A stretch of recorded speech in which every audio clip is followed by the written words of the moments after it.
مجلس اتحاد المسلمین کی جانب سے سرکاری اردو میڈیم کے SSC طلباء میں تعلیمی امداد کی تقسیم عمل میں آئی۔ دارالسلام میں منعقدہ تقریب میں صدر مجلس بیرسٹر اسد الدین اویسی کی نگرانی میں 1760 طلباء کی 10ویں جماعت کی امتحانی فیس اور گزشتہ تعلیمی سال میں امتیازی نشانات سے کامیاب ہونے والے 700 طلباء میں جملہ 9,02,875 روپوں کی تعلیمی امداد تقسیم کی گئی۔ سرکاری اردو میڈیم مدارس کے طلباء کو مجلس اتحاد المسلمین کی تعلیمی امداد کے انتہائی حوصلہ افزا نتائج برآمد ہو رہے ہیں۔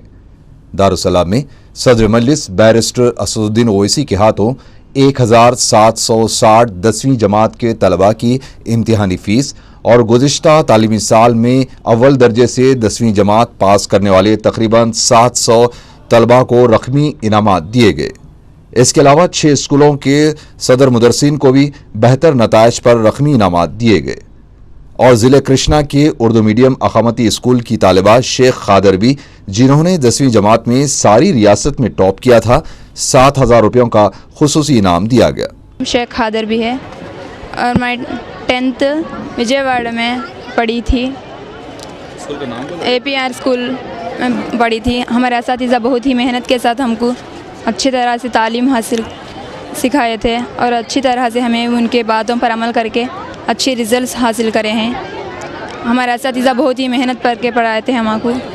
ہمیں صبح 4 بجے سے اٹھ کر رات کے 11 بجے تک پڑھتے تھے اور یہ پورا اساتذہ کی محنت سے ہی ہم اتنے ریزلٹ حاصل کریں۔ میرے والد کا نام شیخ جان شیدہ ہے، انہوں بہت ہی محنت سے ساتھ مجھ کو پڑھائے۔ انہوں کھیتی باڑی کرتے ہیں۔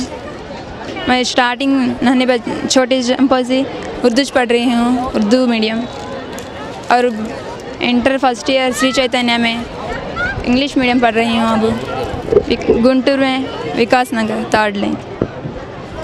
صدر مجلس بیرسٹر اسد الدین اویسی نے اس موقع پر کہا کہ اردو میڈیم کے ذریعے تعلیم حاصل کرنے والے طلباء کی حوصلہ افزائی اور انہیں تعلیم کی طرف راغب کرنے کے مقصد سے سالار ملت سلطان صلاح الدین اویسی نے سال 2005 میں اس منفرد اسکیم کی بنیاد رکھی تھی، جس کے تحت سرکاری مدارس میں تعلیم حاصل کرنے والے 6ویں جماعت تا 10ویں جماعت کے طلباء کو مجلس اتحاد المسلمین کی جانب سے تعلیمی امداد فراہم کی جاتی ہے، جس میں اسکول بیگز، کاپیاں، کتابیں، گائیڈز اور اسٹیشنری بھی شامل ہیں۔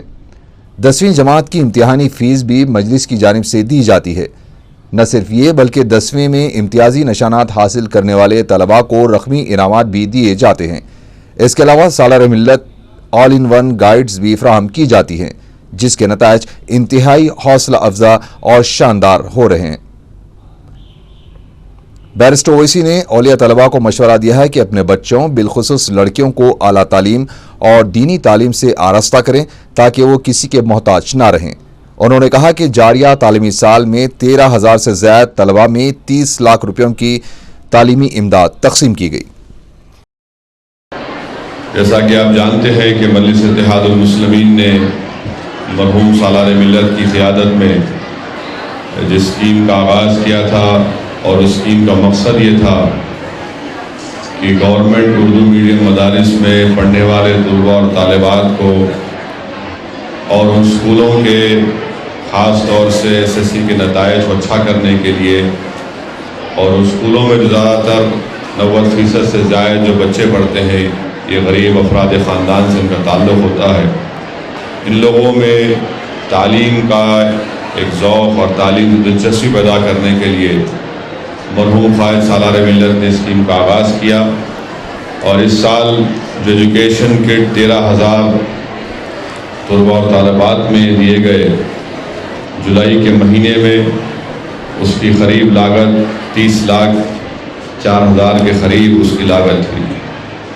سب سے خوشی کی بات یہ ہے، اور خاص طور سے جو لوگ مسلمانوں کو بدنام کرتے ہیں، اور کسی حد تک میں سمجھتا ہوں کہ ہم بھی اس کے ذمہ دار ہیں، اور ان کا جو مسلمانوں پر حملہ ہوتا ہے، جو مسلمانوں کو تنقید کا نشانہ بناتے ہیں کہ مسلمانوں میں خواتین کے تعلیم کے تعلق سے دلچسپی ہم نہیں دکھاتے، یہ سراسر جھوٹ ہے اور غلط ہے۔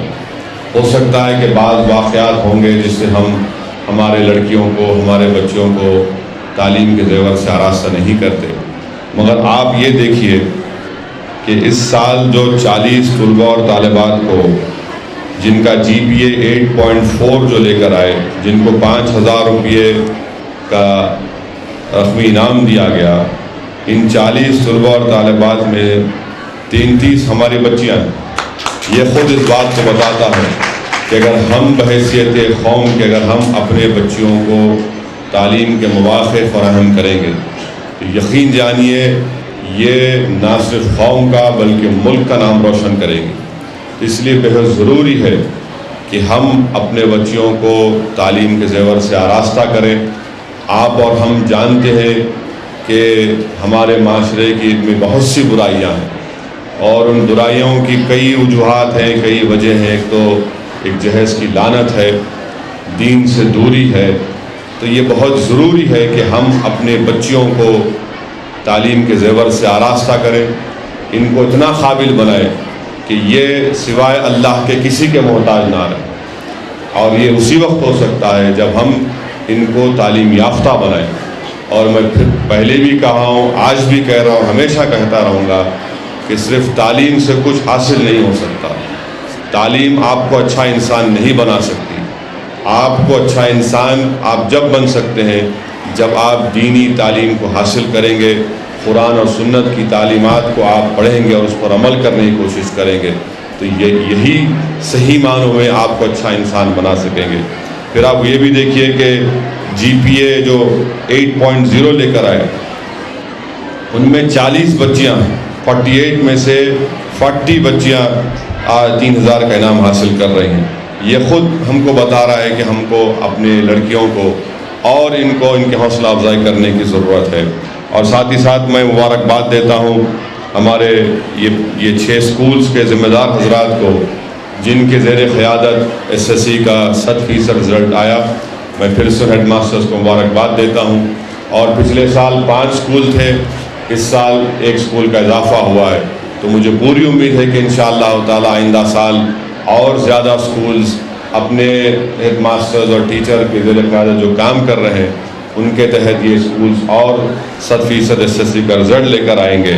پہلی مرتبہ اس سال مجلس اتحاد المسلمین نے یہ فیصلہ لیا کہ ہم SSC اردو میڈیم میں جو پوری ریاست میں جو ٹاپ کریں گے اس کینڈیڈیٹ کو بلا کر ان کو بلا کر مجلس اتحاد المسلمین کی طرف سے ایک 7,000 روپے کا کیش ایوارڈ دیا جائے گا۔ مجھے کہہ کر بڑی خوشی ہو رہی ہے کہ Andhra Pradesh residential school Urdu medium Vijayawada Krishna district کی ہماری ایک بچی بیٹی جن کا نام شیخ حیدر بھی ہے، وہ 9.7 GPA ہے۔ آپ اندازہ لگائیے کہ اردو ریزیڈینشل اسکول میں رہ کر 9.7 GPA لے کر آنا، یہ خود بہت بڑی بات ہے۔ ہم یہ سمجھتے ہیں کہ اردو میڈیم میں اسکول میں پڑھیں گے اور صرف نکال لیں گے SSC پاس ہوگا، ایسا ہرگز نہیں ہے۔ آپ خود دیکھیے کہ ریزیڈینشل اسکول میں پڑھنا اور پھر یہ بچی وہاں پر 9.7 GPA لے کر آنا، یہ خود اس بات کو ہم کو بتا رہا ہے کہ اگر ہم اپنے بچوں کو تعلیم دلائیں گے تو یقیناً یہ آگے بڑھتے جائیں گے، اور کوئی مایوب بات نہیں ہے۔ گورنمنٹ لوگ سمجھتے ہیں گورنمنٹ اسکول میں پڑھنے سے تعلیم معیار خراب ہے۔ یہ رزلٹ خود، یہ تمام انعامات جو آج ہم دے رہے ہیں وہ ہم کو کیا بتا رہے ہیں کہ گورنمنٹ اسکول میں بھی اچھی تعلیم ہو سکتی ہے، اور اچھی تعلیم اور اس کو اچھا کرنے کے لیے یہ ضروری ہے کہ عوامی نمائندے ان گورنمنٹ اسکولس کو اور سہولتوں سے ان کا آراستہ کریں۔ جو کام مجلس اتحاد المسلمین مرحوم قائد سالار ملت نے شروع کیا، ہم دیکھ رہے ہیں کہ 6-7 سال میں الحمدللہ اوور آل جو ڈیولپمنٹ ہو رہا ہے، جو نتیجے آ رہے ہیں، حوصلہ افزا ہے۔ میری تمام ہیڈ ماسٹر سے ادباً گزارش ہے کہ آپ کے سامنے تمام چیز ہم ایک کھلے اور ٹرانسپیرنٹ طریقے سے کر رہے ہیں۔ اگر آپ سمجھتے ہیں کہ اس میں اور ہم اچھا کر سکتے ہیں تو یقیناً ہم کو آپ کے مشوروں کی بہت ضرورت ہے۔ ہم تو یہ کوشش کر رہے ہیں، ہم یہ سیاست دان ہیں، ہم کو نہیں معلوم کہ یہ گورنمنٹ اسکولوں میں اور کیا کیا چیزوں کی ضرورت ہے، تو آپ ضرور اپنے ذریعے مشوروں سے ہم کو آراستہ کریے، ہم کو بتائیے کیا کرنا ہے، کس طریقے سے ہم اور اس کو اچھا کر سکتے ہیں۔ ہمارا بنیادی مقصد یہ ہے کہ یہ گورنمنٹ اسکولوں کو اور اچھا کیا جائے، مضبوط کیا جائے، کیونکہ ان گورنمنٹ کے اردو میڈیم مدارس میں جو لڑکے اور لڑکیاں پڑھتے ہیں یہ تمام کے تمام غریب افراد خاندان سے ان کا تعلق ہوتا ہے، اور ہماری ذمہ داری ہے بحیثیت ایک سیاستدان کے، عوامی نمائندے کے، کہ ہم ان اسکولوں کو مضبوط کریں۔ ضلع نلگنڈا کے مسلمانوں کے ایک وفد نے دارالسلام میں صدر مجلس بیرسٹر اسد الدین اویسی سے ملاقات کی اور ضلع میں مجلس کے استحکام کے لیے کام کرنے کا عہد کیا۔ اس موقع پر مجلسی اراکین اسمبلی بھی موجود تھے۔ عشق رسول صلی اللہ علیہ وسلم کے عنوان سے مسلم متحدہ مجلس عمل اور یونائیٹڈ مسلم فورم کے زیر اہتمام اتوار کی شب 8:30 بجے دارالسلام میں جلسہ منعقد ہوگا۔ مولانا عبدالرحیم قریشی نگرانی کریں گے۔ اس جلسے سے مشائخ اعظام، علماء کرام کے علاوہ مذہبی اور سیاسی قائدین خطاب کریں گے۔ صدر مجلس بیرسٹر اسد الدین اویسی کا خصوصی خطاب ہوگا۔ رکن اسمبلی سید احمد پاشا قادری نے عامۃ المسلمین سے کثیر تعداد میں شرکت کی اپیل کی ہے۔ آندھرا پردیش حق معلومات ایکٹ کے چیف کمشنر جنت حسین نے کہا ہے کہ حق معلومات ایکٹ عام آدمی کے لیے ایک ہتھیار ہے۔ جوبلی ہال میں حق معلومات ایکٹ کی کامیابیاں موضوع پر منعقدہ سیمینار سے خطاب کرتے ہوئے جنت حسین نے کہا کہ 7 سال کے قلیل عرصے میں اس ایکٹ کے ذریعے عوام میں کافی شعور بیدار ہوا ہے۔ انہوں نے کہا کہ سول سوسائٹی کے کارکنوں نے بھی اس ایکٹ سے متعلق شعور بیداری میں اہم رول ادا کیا ہے۔ سیمینار میں آندھرا پردیش کے دیگر علاقوں کے کمشنرز نے بھی خطاب کیا۔ ایف ڈی آئی معاملے میں کانگریس دوہری پالیسی اختیار کر رہی ہے۔ میڈیا سے بات کرتے ہوئے بی جے پی کے سینئر لیڈر وینکیا نائیڈو نے یہ بات کہی۔ انہوں نے کہا کہ اپوزیشن میں رہ کر ایک اور حکومت میں رہ کر کانگریس الگ موقف اختیار کیے ہوئے ہیں۔ ان کا کہنا تھا کہ اپوزیشن کی تائید کے بغیر معاشی اصلاحات کی ضرورت یو پی اے حکومت کو کیوں پڑی ہے، اس کی وضاحت ہونی چاہیے۔ وینکیا نائیڈو نے الزام لگایا کہ این ڈی اے دور میں کانگریس نے ایف ڈی آئی کی مخالفت کی تھی اور اس وقت کہا گیا تھا کہ ہندوستان کو اس طرح کی پالیسیوں کی ضرورت نہیں ہے۔ انہوں نے کہا کہ 2004 میں این ڈی آر کے اقتدار سے علیحدہ ہونے کے فوری بعد مرکزی وزیر چدمبرم نے ملک کی معاشی حالت بہتر ہونے کا دعویٰ کیا تھا۔